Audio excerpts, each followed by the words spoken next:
करूं।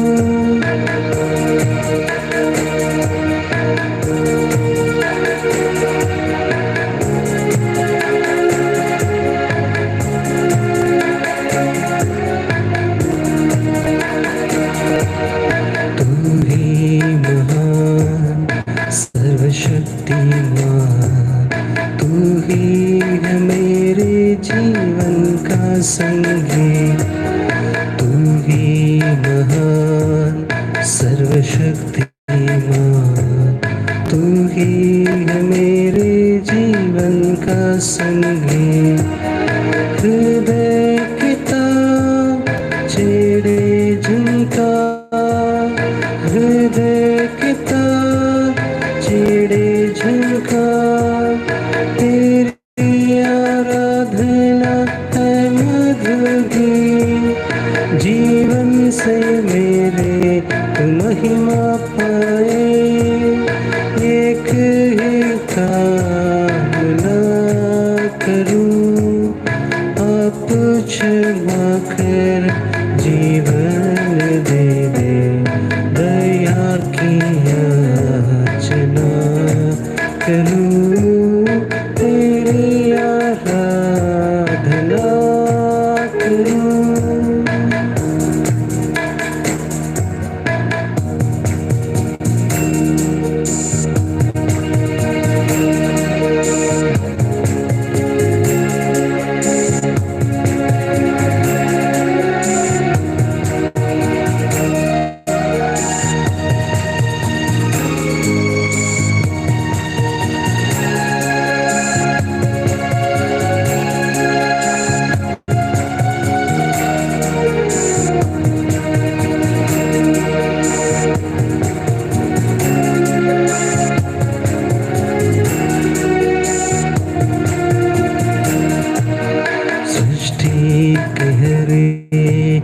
कण कण में छाया है तेरी ही महिमा का राज।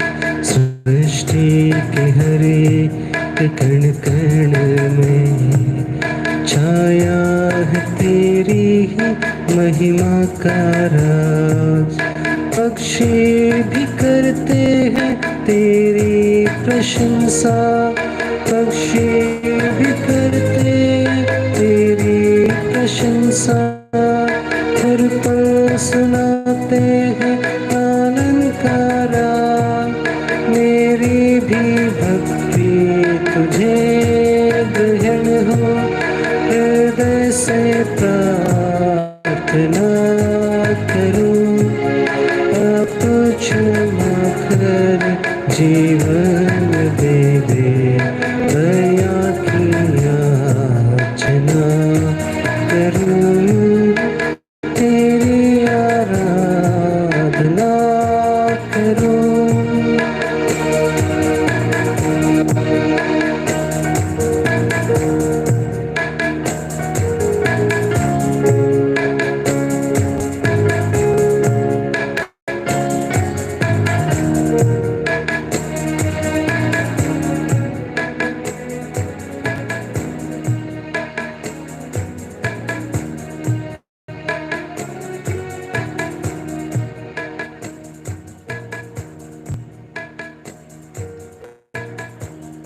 आइए हम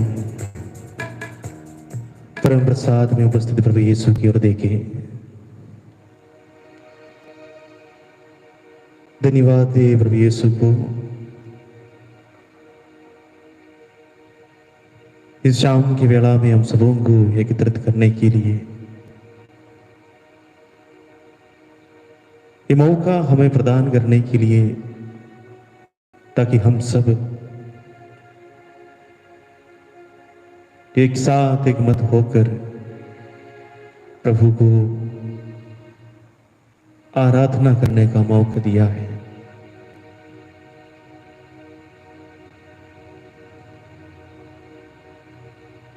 धन्यवाद दे इस सुंदर समय के लिए।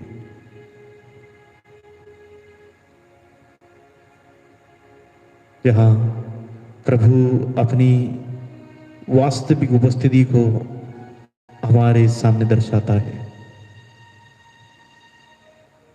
प्रभु यीशु पाक साक्रमेंट में हमारे सामने विद्यमान है।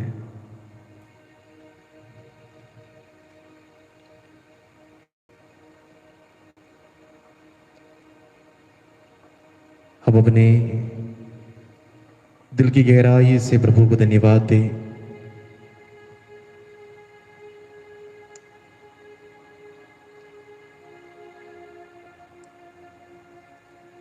स्रोत ग्रंथ 67 में स्रोत ग्रंथकार इस प्रकार कहते हैं, समस्त पृथ्वी ईश्वर का जय जयकार करो, उसके प्रतापी नाम का गीत गाओ और उसकी महिमा का स्तुतिगान करो। ईश्वर से कहो, तेरे कार्य अपूर्व है, तेरे अपार सामर्थ्य को देखकर तेरे शत्रु चाटकारी करते हैं। समस्त पृथ्वी तुझे दंडवत करती है, वह तेरे आदर में गीत गाती और तेरे नाम का स्तुतिगान करती है। आओ ईश्वर के क्या कार्यों का ध्यान करो। उसने पृथ्वी पर अपूर्व कार्य किए हैं। उसने समुद्र को स्थल में बदल दिया। उन लोगों ने नदी को पैदल ही पार किया। इसलिए हम उसके नाम पर आनंद मनाए। वे अपने सामर्थ्य के द्वारा सदा शासन करता और राष्ट्रों पर दृष्टि दौड़ाता है, जिससे विद्रोही फिर सिर ना उठाए। राष्ट्रों, हमारे ईश्वर को धन्यवाद कहो, ऊंचे स्वर में उसकी स्तुतिगान करो, जिसने हमें जीवन प्रदान किया, जिसने हमारे पैरों को फिसलने नहीं दिया। ईश्वर, तूने हमारी परीक्षा ली और चांदी की तरह हमारा परिष्कार किया। तूने हमें जाल में फंसाया और हमें बहुत कष्ट दिलाया। तूने हमारे साथ लद्दू जानवरों सा व्यवहार होने नहीं दिया। हमने आग और पानी में प्रवेश किया, किंतु तूने हमें निकालकर सुख चैन दिया। मैं होम बलियां लिए तेरे मंदिर में प्रवेश करता हूं। मैं तेरे लिए वे मन्नतें पूरी करता हूं जो संकट के समय मेरे होठों से निकली, जिनका मेरे मुख ने उच्चारण किया। मैं मेढकों की सुगंधित बलि के साथ तुझे मोटे जानवरों की होम बलि चढ़ाता हूं। प्रभु के समस्त श्रद्धालु भक्तों, आओ मैं तुम्हें बताऊंगा कि उसने मेरे लिए क्या क्या किया है। मैंने उसे ऊंचे स्वर से पुकारा और उसकी प्रशंसा में गीत सुनाया। यदि मेरे मन में बुराई होती तो ईश्वर ने मेरी ना सुनी होती, किंतु ईश्वर ने वास्तव में मेरी सुनी। उसने मेरी प्रार्थना पर ध्यान दी। धन्य है ईश्वर, उसने मेरी प्रार्थना सुनी है।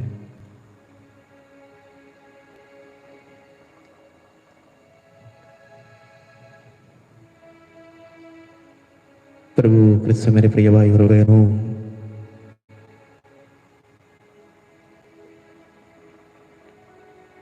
प्रभु यीशु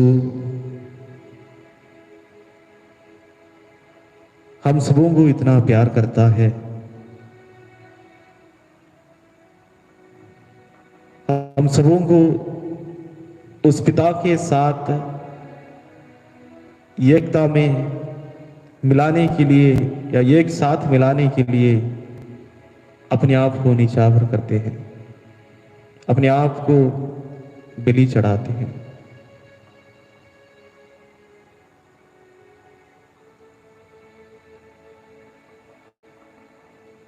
हमने इन दिनों में प्रभु यीशु के मुक्तिदायक उस महान कार्यों को याद कर रहे थे, अपने जीवन में अनुभव कर रहे थे। हर साल माता कलीसिया इस मुक्तिदायक अनुभव को अपने अनुभव बनाने में पूजन पद्धति के द्वारा हमारे सामने ये सारी घटनाओं को याद रखने के लिए मौका देती है। और हम हर साल इन घटनाओं से निकलती हुई 2000 साल पहले जो घटनाएं पूर्ति हुई थी उसकी याद करते हैं और अपने जीवन में अनुभव करते हैं प्रभु कितना निकट है हमारे साथ।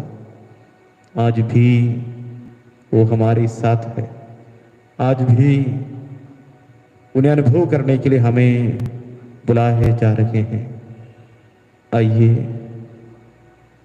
हम प्रभु के साथ कुछ समय बिताने के लिए, प्रभु को अधिक निकट अनुभव करने के लिए पवित्र आत्मा से प्रार्थना करें। जिस समय शिष्य और मावरिय उस बंद कमरे में उस आश्वास प्रदान को, उस सहाय को इंतजार में वे प्रार्थना कर रहे थे, जीवात्मा के रूप में पवित्र आत्मा उनके ऊपर उतर आए। वे जो बात इस मसीह ने उन्हें सिखाए थे उनके जीवन काल में, और उसकी अर्थपूर्ण रूप से वो समझने लगे, उनके अंदर धैर्य आने लगे, शक्ति और सामर्थ्य आने लगे। वे पवित्र आत्मा के अभिषेक से पवित्र वचन को समझकर उसकी व्याख्या करने लगे, और वे लोगों के सामने ईश्वरीय शक्ति की और ईश्वरीय ताकत को दिखाने लगे। आइए इस पवित्र घड़ी को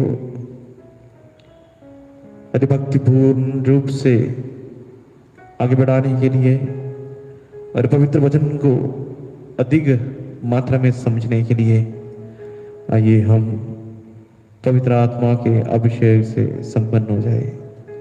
हम पवित्र आत्मा के गीत द्वारा पवित्र आत्मा से वर पाने के लिए या पवित्र आत्मा के अभिषेक से भरने के लिए हम प्रार्थना करें।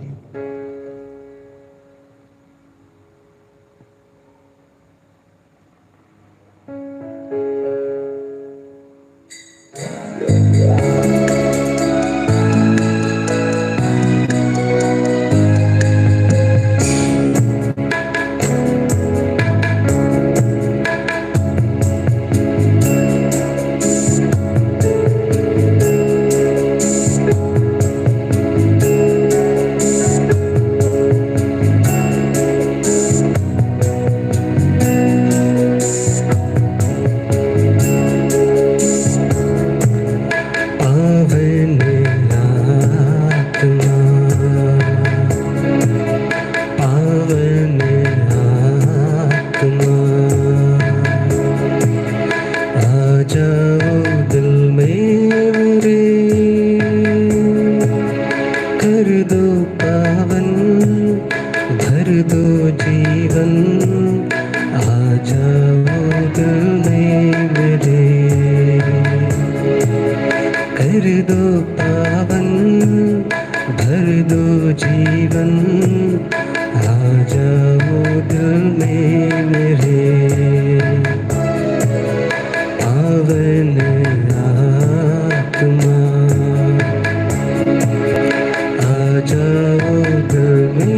मेरे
शांति का दान,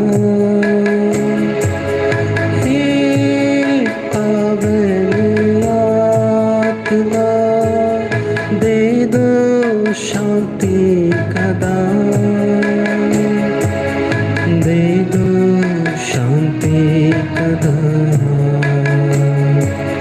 दे दो शांति का दान। पावन आत्मा आ जाओ दिल में, कर दो पावन, भर दो जीवन। आ जाओ मेरे, आ जाओ दिल में मेरे।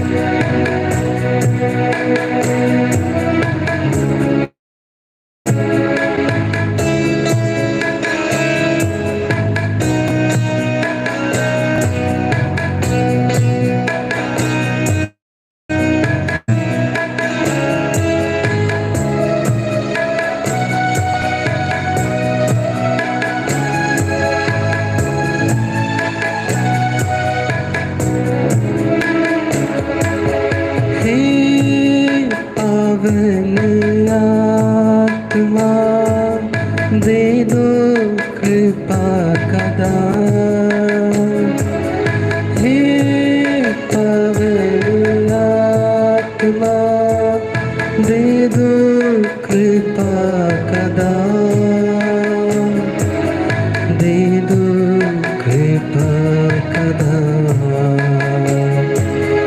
दे दो कृपा का दान। पावन आत्मा आ जाओ दिल में मेरे,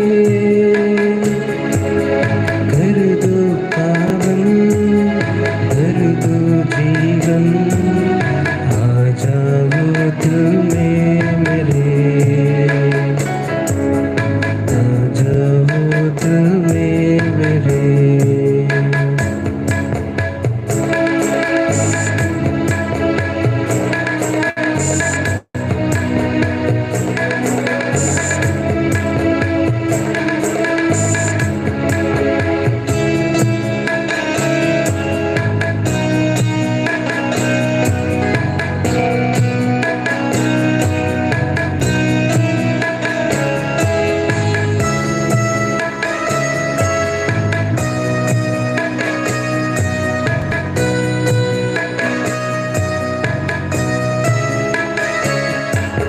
हे पावन आत्मा दे दो करुणा का दान, हे पावन आत्मा दे दो करुणा का दान, दे दो करुणा का दान,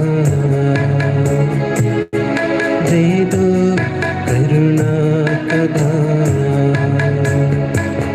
पावन आत्मा आ जाओ दिल में मेरे,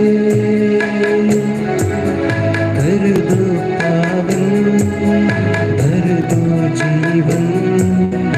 आ जाओ दिल में मेरे,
सद्योगन के अनुसार पवित्र सुसमाचार अध्याय 20 वाक्यांश 1 से 9 तक। मरियम मगदलेना सप्ताह के प्रथम दिन तट के मुंह अंधेरे ही कब्र के पास पहुंची। उसने देखा कि कब्र के पत्र हटा दिया गया है। उसने सीमोन पेतरुस तथा उस दूसरे शिष्य के पास जिसे यीशु प्यार करते थे दौड़ती हुई आकर कहा, वे प्रभु को कब्र में से उठा ले गए हैं और हमें पता नहीं कि उन्होंने उनको कहाँ रखा है। पेतरुस और वह दूसरा शिष्य कब्र की ओर चल पड़े। वे दोनों साथ साथ दौड़े। दूसरा शिष्य पेतरुस को पिछला कर पहले कब्र पहुंचा। उसने झुक कर देखा कि चालटी की पट्टियां पड़ी हुई है, किंतु वह भीतर नहीं गया। सीमोन पेतरुस उसके पीछे पीछे चलकर आया और वे कब्र के अंदर गया। उसने देखा कि पट्टियां पड़ी हुई हैं और यीशु के सिर पर जो अंगोछा बांधा था वह पट्टियों के साथ नहीं बल्कि ढक गया हुआ दूसरी जगह अलग पड़ा हुआ है। तब वह दूसरा शिष्य भी जो कब्र के पास पहले आया था भीतर गया। उसने देखा और विश्वास किया, क्योंकि वे अब तक धर्म ग्रंथ का वो लेख नहीं समझ पाए थे जिसके अनुसार उनका जी उठना अनिवार्य था।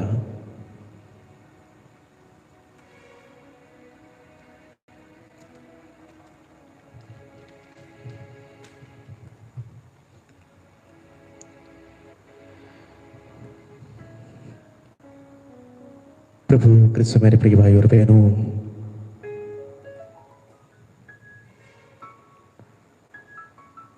हम पास्का काल में हैं और इस काल में प्रवेश करने के लिए हम 40 दिन उपवास, प्रार्थना और दान धर्म द्वारा अपने को तैयार किया। और पास्का त्रिदूम जहां हम प्रभु यीशु के दुख भोग, मृत्यु और पुनरुत्थान को मनाया, जो कैथोलिक कलीसिया के सबसे बड़े पर्व है। और हम इस वक्त पास्का काल में हैं जहां प्रभु यीशु या पुनरुत्थित प्रभु यीशु को हम अनुभव कर रहे हैं।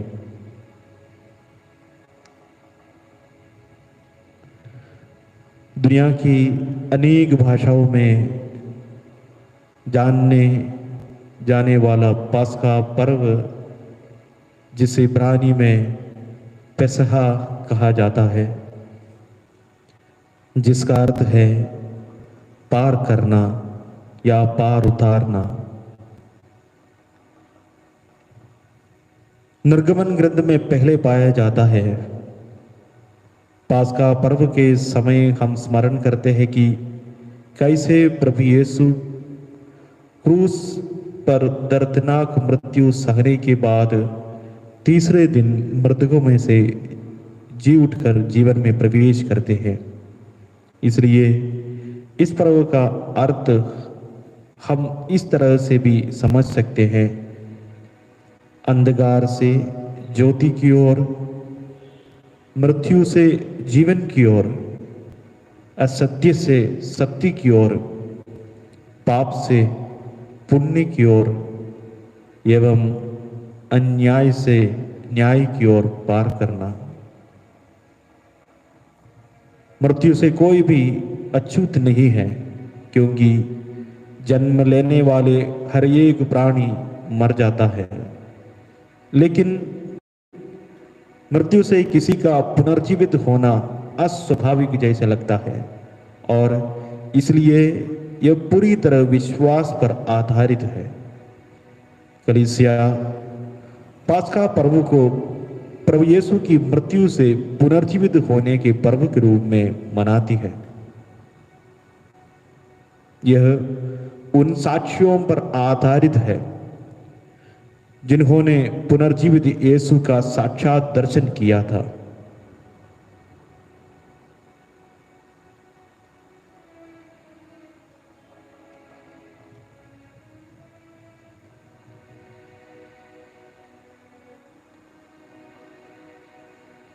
पेत्रुस कहते हैं कि ईसा को मार डालने के बाद ईश्वर ने उन्हें पुनर्जीवित किया और उनको बहुतों ने देखा। संत पौलुस भी कहते हैं, मसीह हमारे पापों के प्रायश्चित के लिए मरे, वह कब्र में रखे गए और तीसरे दिन जी उठे। वे केफास को और बाद 12 को दिखाई दिए और वह एक ही समय 500 से अधिक भाइयों को दिखाई दिए। सुसमाचार के लेखक स्त्रियों को पुनर्जीवित यीशु के प्रथम दर्शी के रूप में चित्र करते हैं। ईसा एकाएक मार्ग में स्त्रियों के सामने खड़े हो गए और उन्हें नमस्कार किया। ईसा सप्ताह के प्रथम दिन प्रातः जी उठे। वे पहले मरियम मगदलेना को, जिसे उन्होंने 7 अवधूत निकाला था, दिखाई दिए। संत योहन भी ये दर्शाते हैं कि किस प्रकार पुनर्जीवित यीशु मरियम मगदलेना को दिखाई दिए, जिसने उनको पहली माली समझा, लेकिन जब प्रभु ने मरियम को नाम से पुकार तो वह परम तुरंत यीशु को पहचान लिया। ये थोड़ा आश्चर्य लगता है कि यीशु अपने शिष्यों के साथ 3 साल तक दिखाई दी।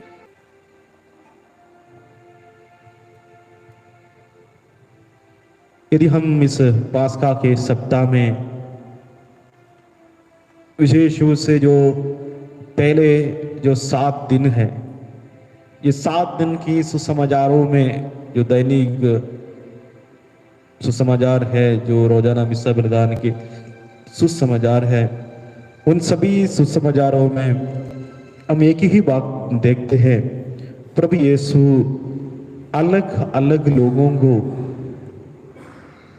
दिखाई देते हैं, या माने प्रभु यीशु दर्शन देते हैं।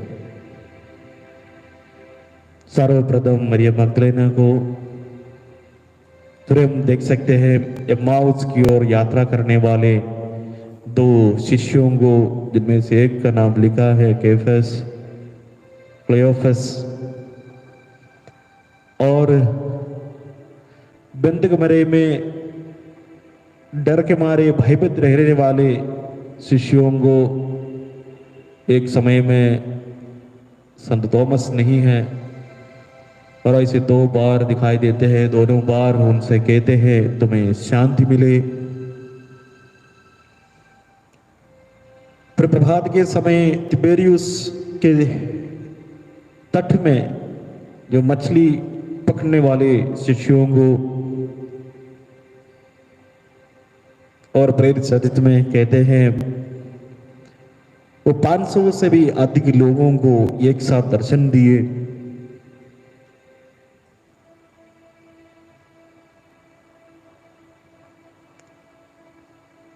ये क्यों? प्रभु यीशु अपने पुनर्जीवित होने के बाद, मृत्यु को जीतने के बाद क्यों बारंबार अपने शिष्यों को दर्शन देते हैं?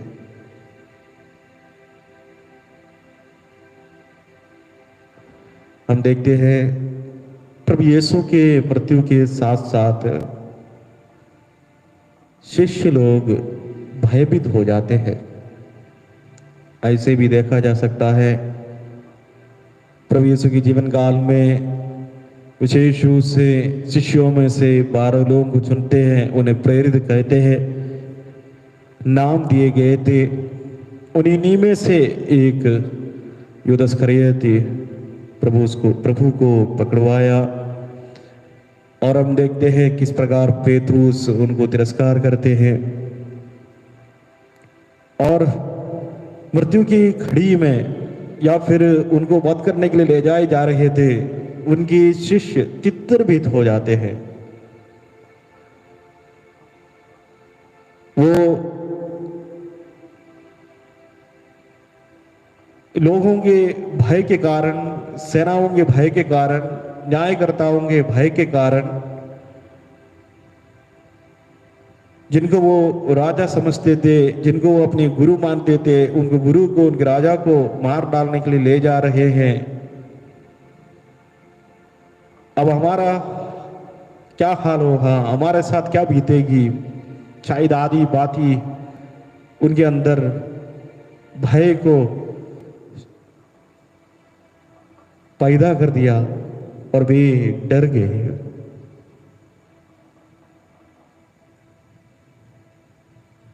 और प्रभु यीशु जो मुक्तिदायी कार्य को आगे बढ़ाने के लिए इन शिष्यों को विशेष रूप से बुलाए गए थे। अब पुनरुत्थित प्रभु ये समझते हैं, ये ऐसे समय है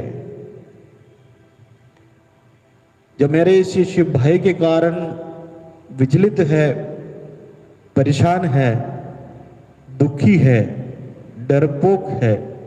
अब मैं शक्ति प्रदान करूंगा, उन्हें सशक्त करूंगा। यह उस समय संभव है जब मैं अपने वास्तविक दर्शन, पुनर्जीवित जीवन, प्रभु यीशु का दर्शन खुद मैं अपने शिष्यों को दूंगा, उन्हें ढाढ़स बांधूंगा, उनके अंदर धैर्य पैदा करूंगा और वे मेरे कार्य को संपन्न करने के लिए, स्वर्ग के विस्तार के लिए, स्वर्ग की स्थापना के लिए, स्वर्ग राज्य को फैलाने के लिए वे निकल पड़ेंगे। इसलिए वे दोबारा धर्म ग्रंथ को उनके सामने रखते हैं। वे दोबारा मूसा से, संहिता से लेके सभी नबियों की बातें, सब कुछ उनके शिष्यों के सामने रखते हैं। उनकी जीवन का लक्ष्य, उनकी मुक्तिदायी के कार्य और उसमें जो घटनाएं आते हैं, जैसे कि दुख भोगना, मरना, तीसरे दिन जी उठना आदि बात को उनके सामने रखते हैं। और इसके लिए सर्वप्रथम वह उनके साथ चलते हैं। प्रभु यीशु अपने पुनर्जीवित प्रभु यीशु अपने शिष्यों के साथ चलते हैं। एमाउस में जाने वाले 2 शिष्यों के साथ चलते हैं। मरियम मगदलीनी के साथ वो बातचीत करते हैं और बंद कमरे में डर के मारे रहने वाले शिष्यों के साथ वो रहते हैं। तिबिरियस के तट में वो अपनी शिष्य के साथ रहते हैं। वो साथ रहकर उनको एक आकस्मिक मिलन देते हैं। प्रभु यीशु को वे लोग एनकाउंटर करते हैं। जैसे जैसे वे अपने प्रभु को अनुभव करते हैं और प्रभु का दर्शन पाते हैं, प्रभु यीशु उनके अंदर हिम्मत बढ़ाना शुरू करते हैं। वे मसीह के बारे में समझाते हैं, मसीह के बारे में पवित्र ग्रंथ में क्या लिखा है उसके बारे में समझाते हैं। मसीह किस प्रकार दुख भोगना है, मृत्यु को प्राप्त करना है और पुनर्जीवित होना है आदि बात को समझाते हैं और अंत में अपने आप को रोटी तोड़ते हुए पूर्ण रूप से उनके सामने प्रकट करते हैं और वो वहां से ओझल हो जाते हैं। लेकिन उनके अंदर हिम्मत बढ़ाने के कारण वे लोग अपने आप में सशक्त हो जाते हैं। प्रभु यीशु उन्हें शक्ति प्रदान करते हैं और प्रदत्त शक्ति और क्षमता के साथ फिर वो अपने आप काम करने में उनके अंदर एक तरह का क्षमता पैदा हो जाते हैं और they are empowered by the risen Lord.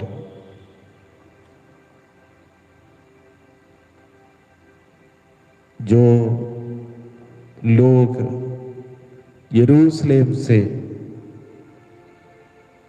यहूदियों के लिए एकमात्र मंदिर जहां मनुष्य रखे गए थे, जहां यहूदी लोग प्रभु की उपस्थिति को मानते थे, वहां से भाग निकलने वाले दो शिष्य, यरूशलेम से एमाउस जाने वाला दो शिष्य वापस आते हैं दोबारा उस प्रभु की उपस्थिति की ओर वापस आते हैं और सच्चाई को साक्षी देने के लिए अपने शिष्यों को ये बताने के लिए हमने प्रभु को देखा और अनुभव किया और कैसे रोटी तोड़ते वक्त वो हमारे सामने से ओझल हो गए और हम कितने खुश थे, कितने आनंद हमें मिली उस दर्शन से।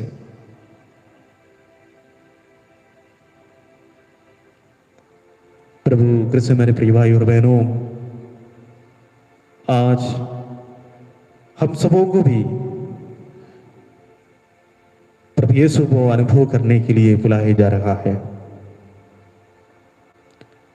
हमें प्रभु यीशु को एनकाउंटर करना है, एक आकस्मिक मिलन होना है।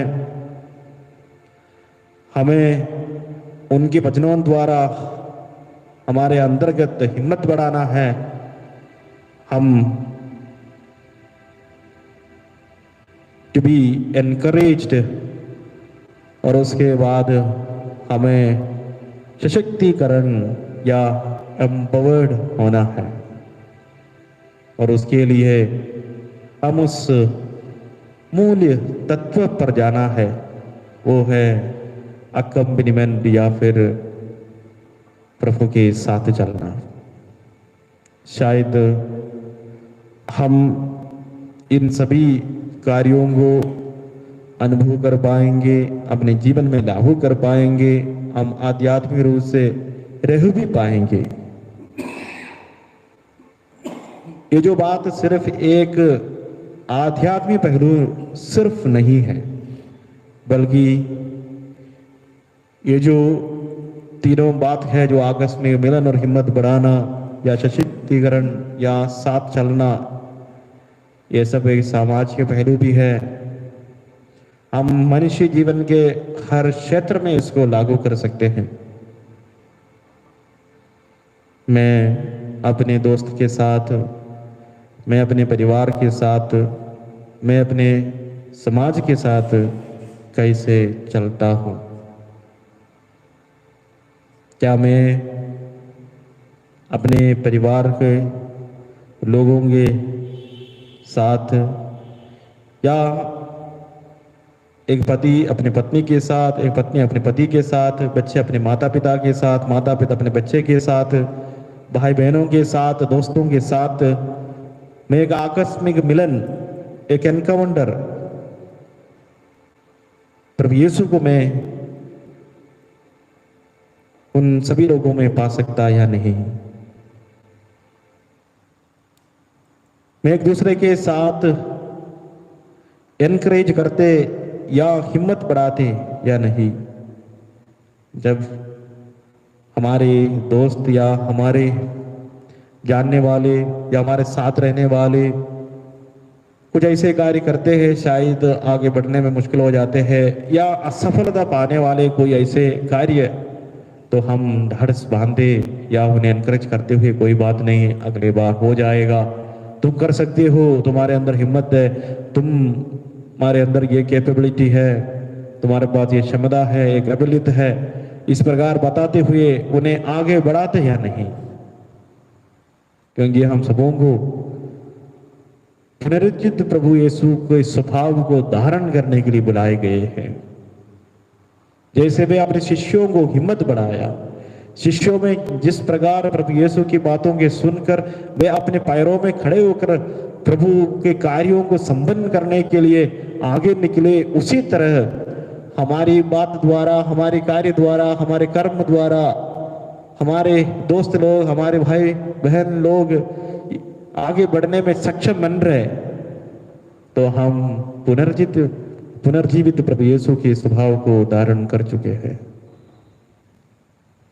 और अंत में उन्हें हमेशा के लिए ताकि ऐसे सोच बारंबार हिम्मत देने का जरूरत ना पड़े, बल्कि उनके अंदर ऐसे एक क्षमता पैदा करे, वो अपने आप में कार्य कर पाए या अपने पैरों में ही वो खड़े हो पाए।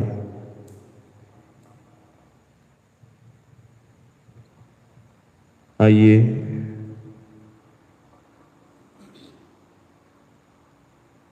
प्रभु के उस अपार प्यार को याद करते हुए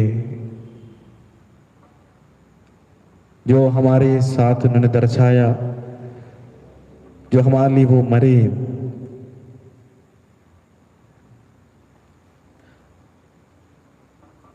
जो हम सबों के पापों को अपने ऊपर लेते हुए सब कुछ हमारे लिए समर्पित किया, क्योंकि वो हमसे प्यार करते हैं। पिता ने हमसे प्यार किया, उसने अपने पुत्र को सिर्फ हमारे लिए दिए, हमारे पापों के खातिर हमारे लिए मरने के लिए। और पुत्र ने उतना ही प्यार किया जितना पिता ने प्यार किया। वो अपने आप को निछावर कर देते हैं और हमारे साथ सदैव रहने के लिए वो विनम्रता के कुंजी के रूप में परम प्रसाद में हमारे सामने उपस्थित है। और वो पुत्र और पिता हम सबों को उस पवित्र आत्मा को प्रदान किया, ताकि पवित्र आत्मा के अभिषेक से, अभिंजन से कलीसिया द्वारा हम आगे बढ़ सके। आइए हम उस प्रभु को याद करें, उस प्रभु के मुक्तिदायी कार्य को याद करें और हम उस प्रभु की प्यार को याद करें।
सच्ची लगन साथ करे मेरा जीवन। शांति का दूत मुझको बना, इतनी दया प्रभु मुझ पे करना। दिल में जगे प्रेम झरना, कुछ भी नहीं हूँ मैं वरना। इतना अनोखा प्यार तेरा, ध्याऊं मैं सुबह और शाम। जी लूं सदा आदेश तेरा, प्रेम से करूं हर काम। प्रेम से करूं हर काम, प्रेम से करूं हर काम।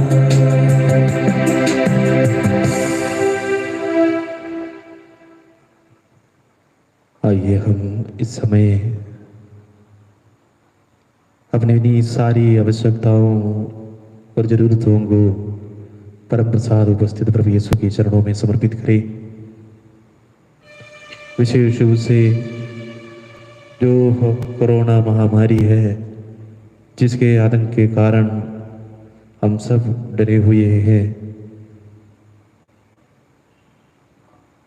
विशेष रूप से उन सभी लोगों को हम याद करें, ये जो बीमारी से पीड़ित है, जिनको ये बीमारी संक्रमित है, जो अस्पतालों में है और आइसोलेशन वार्ड्स में है, जो आईसीयू वेंटिलेशन में है, प्रभु यीशु के चरणों में इन सभी लोगों को समर्पित करें। प्रभु यीशु अपने जीवन काल में नगर नगर और गांव गांव घूमकर लोगों को स्वस्थ लाभ प्रदान किए थे, चंगाई प्रदान किए थे। प्रभु यीशु उन सबों को अपने पवित्र हाथों से छू ले, वे जल्दी ठीक हो जाए, चंगा हो जाए। हम अपनी सारी व्यक्तिगत जरूरतों को, हमारे परिवार की आवश्यकताओं को, समाज की आवश्यकताओं को भी प्रभु के चरणों में रखें। प्रभु से प्रार्थना करें, प्रभु हमें भी अपने अनुभव द्वारा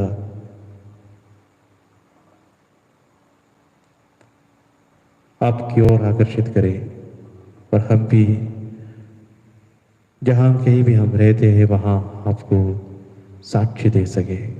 आइए हम सब मिलकर प्रभु की आशीष को ग्रहण करें।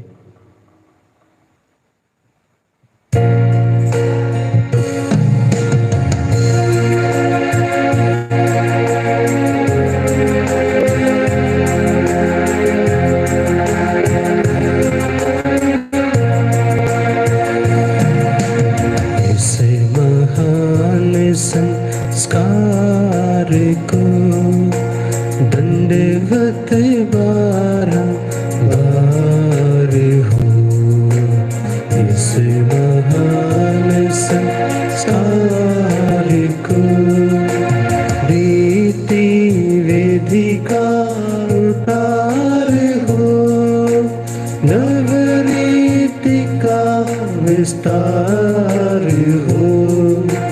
देख न पाती आँख जिसे दर्शाता विश्वास उसे, इस महान संस्कार को पिता और पुत्र ईश्वर को महिमा गान निरंतर हो। उन्हीं से आत्मा को सम्मान स्तुति सदा हो, इस महान संस्कार को। तूने उन्हें स्वर्गीय रोटी दी है, जिसमें सब रस मिलता है। हम प्रार्थना करें। हे परमेश्वर, तूने इस अद्भुत संस्कार द्वारा हमें अपने दुखों का स्मारक दिया है। हमें अपने शरीर और रक्त का पवित्र भेद इस प्रकार आदर करने की कृपा दे कि हम मुक्ति का फल नित्य अनुभव करें। तू जो युगान में जीता रहता और राज्य करता है। आमीन।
मैं कभी तुम्हारा साथ न छोड़ूंगा। मैं कभी तुम्हारा साथ न छोड़ूंगा।